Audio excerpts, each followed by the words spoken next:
Tina Paulus here with Homebodies. Today I'm going to show you how to use a foam roller to do some upper body mobilizations. We can start with the roller under our side.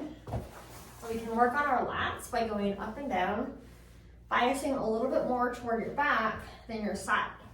Now to help make this a little bit more intense, you can do an up and down action with your arm, almost like you're doing a shoulder press. Then if you want to get your chest, you can do a couple things. You can get the underneath or the top.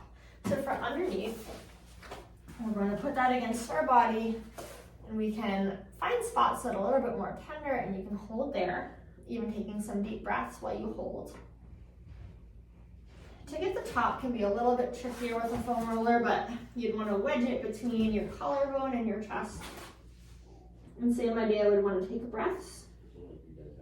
Some people find that a tennis ball works better for the chest because it's a bit smaller.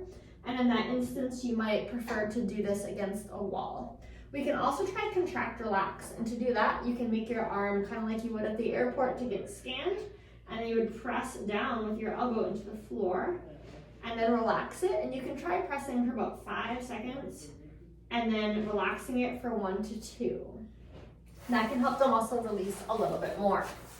We also have our serratus anterior that we can work on, which is in this area of the body.